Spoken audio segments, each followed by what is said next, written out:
Message made possible by the friends and partners of Mo's Motivational Mondays.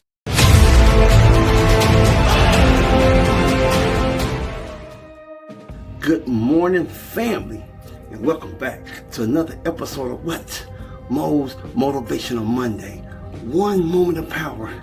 See, look, I want to encourage you on this morning.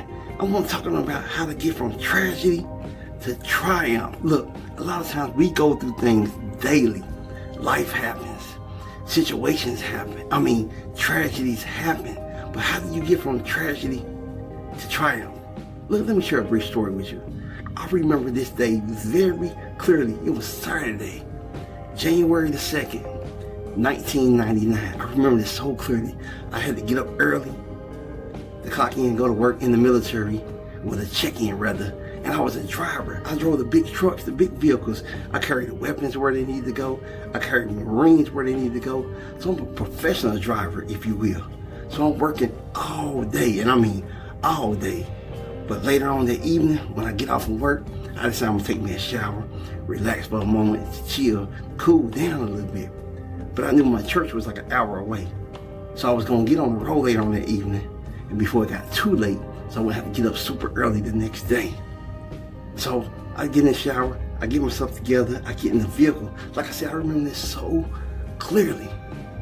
And I make a couple of phone calls. Hello? Yeah, it's me. Look, I just got in the vehicle, got my stuff together, and I'm on my way. Click.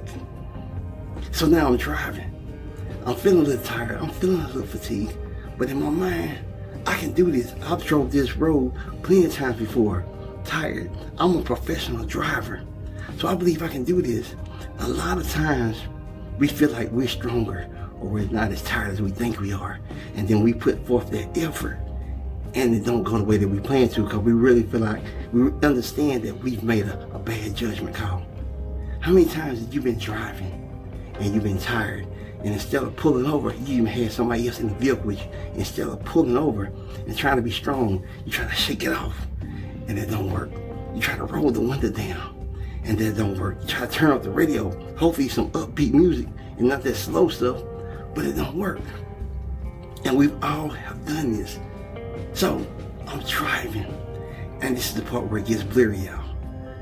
See, this is a part of my life that I actually don't remember. This is a part of my life that's actually been cut out. This is a part of my life that I'll never get back. See, I dozed off and went to a deep sleep, according to witnesses. And the car was veering for about a mile and a half. And then eventually it went over into the next lane. And a Suburban hit me on the driver's side, crushing everything from head to toe. And then the vehicle flips back around and I hit the metal rails on the driver's side. Yeah, that's 2 impacts. And from what witnesses tell me, that the car rolled and it rolled. Now I'm in a situation where my life is being flipped. And then I'm sitting in a pool of blood, according to witnesses. And they say the first thing come out of my mouth, see, there was a sound, but they say the first thing that come out of my mouth was, how are the other drivers doing?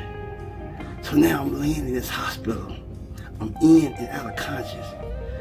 I'm crushed from head to toe. My eyeball has been pushed out of the socket and it's sitting down on the inside of my cheek. Doctors can't even explain. How come it didn't just fall off because it was hanging by a nerve? But check this out. Check this out. I'm still unaware of what's really going on. How many have ever been in a situation where you was clueless of all the things that's going on around your life and you have no understanding? So you was lost for a moment. And those times, the very important moments in your life, it's like you'll never get those times back. But how many times you've been in that situation where you just don't know what's going on? What do you do when you don't know what to do? Hey, if you like what I'm sharing with you, I want to get to the end of this. But I need y'all to come back on the next episode because I'm going to give you more. I'm going to give you more. I'm going to give you more. I'm going to see y'all next week. And I love your family. Peace.